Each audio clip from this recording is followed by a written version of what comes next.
Welcome back to Tiny Grimes Games.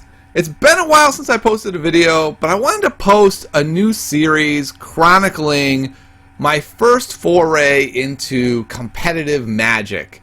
I did play Magic casually a couple times in my life. I played, 20 or more years ago back in Revised.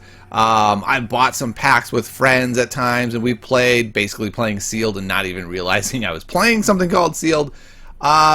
But when I switched to competitive card games back in about 2012, Magic wasn't really on my radar at that point for a couple reasons. The big one being it's just too expensive, or was my thought process at the time. It's too expensive. It's not accessible for me. And then also I was coming from the chess world, and I wanted something really low on RNG. And this might surprise some of you, but in 2012 or so, I jumped into the Star Wars CCG. Now you may be saying, wait, Tiny, that had been dead for like 10 years when you jumped in. I'm aware of that. But there was and still is a very dedicated crew of people keeping that game alive. So that's where I jumped into. And since then, I've kind of been hopping from game to game in these small companies. Oftentimes Fantasy Flight Games, FFG. And I've enjoyed so much all of the games and all of the people I've met, and it's been wonderful. But there are some real perils in playing games with these small companies. And now, if you're a Magic fan out there, you're going to be going, Tiny, everyone hates WotC and thinks they do a terrible job. But just trust me, dealing with small companies is way harder because they go so far as to sometimes not printing cards for a year. Things go wrong and their distribution line gets messed up. And at least those problems don't exist with WotC. And then the biggest problem with these smaller games is that they very quickly fade. They don't grow. They don't ebb and flow. It's simply they come out, they're popular, and within a year, the player base has dropped in half, and then a year after that, the player base drops in half again. And so what I've been finding is I keep repeating the cycle of really accessible game, not very expensive, but lacking longevity, and maybe more important for me, lacking the ability now that I'm in a different place in my life where I can't just go, I want to play an event on this day and go play it. I have to find the day that the event is happening and try to schedule my whole world around that. And that has just become less and less viable for me. So, why Magic? Why now? Well, the answer is really simple. We can see it here in the background. It's Magic Arena.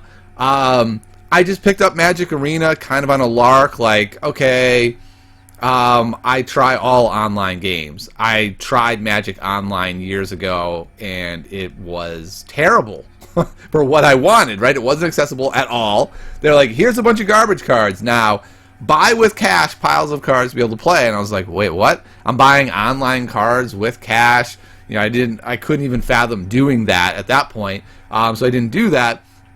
But Arena, the interface is just so amazing, and it's so free to play. It is ridiculous. The amount of cards I have in Arena already is absurd, and I'm free to play. Now, this with an asterisk, I did buy the $5 starter deal way back when, just because I didn't realize how free to play the game was going to be, and I was like, oh, I'm going to definitely want to put money into this game if I want to really get into it. I can put in a little bit, and then I was like, oh, I didn't even need to put $5 in. I could just have whatever I want.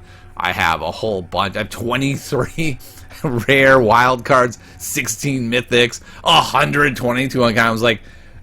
I don't really know how Arena makes money, other than they got very smart, and now there's all these awesome things you can buy, which really is how I think you should do an online card game, is just skins and cool features and stuff like that, and that's what you buy. And I'm really tempted to just buy these, except for I'm free to play, and I'm like, how am I free to play if I have all these awesome skins? So we'll see if that free to play label goes away. But the point is, by having such an accessible version of Magic, I've really gotten into Magic lately as the main game I've been playing. I've been playing quite a bit online and really having a blast with it. And the main reason I decided to make this video today is because I'm going to my first Magic tournament tomorrow.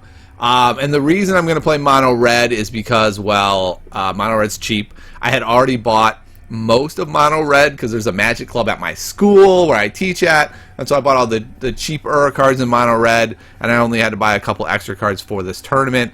And so I'm going to play, and I wanted to make this video before I went so we could kind of start the journal. So I am not expecting to do well. Normally, if you know me, you know I don't go to tournaments to have fun, right? Like, I don't even know what that means, playing cards to have fun. Have fun is crushing your foes, and that is fun.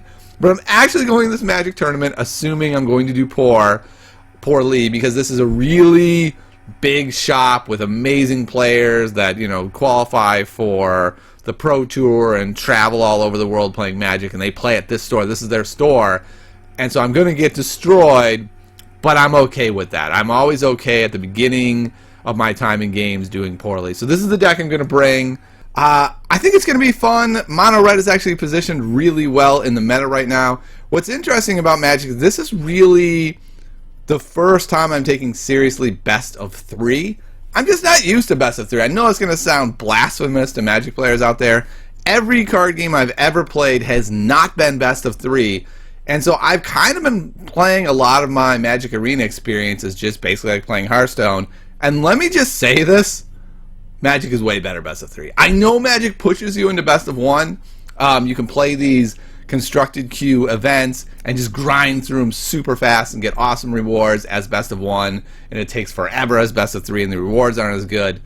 But I'm telling you, Magic is just better best of 3. Now, I know that's not a revolutionary statement to make, but for me it kind of has been. I really played it a lot best of 1. So I'm really looking forward to this summer getting more serious about Magic. I actually have a couple modern decks that I'm in the process of. I've got an 8-rack deck that is really nostalgic for me. I used to play a 3-rack deck 20 years ago with Hypnotic Spectre as my discard engine, and I'm working on humans as well. So I'm kind of dipping my toe into standard and modern at the same time. So I thought this would be a fun series so you could kind of follow what's my progress look like in the realm of Magic. Am I able to do well? I don't know what my content is going to look like for Magic, to be honest, because in most of the games where I've created content, I felt like I was almost doing the community a service, right? I was usually one of the first people into the game, hyping the game, getting it going, and then when a lot of other content creators came into the game, a lot of these games I just kind of said, okay, cool, I'm not really needed anymore. And there's one thing I'm not needed in Magic to be a content creator. There are millions of content creators. So we'll see. If nothing else, I'm going to make this journal, so if you're interested in what I'm up to, you can follow along, and we'll see what I decide to do beyond that. So thanks so much for tuning in. I know it's been a month, and I look forward to hearing from you in the comments below. Let me know what you want to see from this journal, and I'll talk to you next time. See you.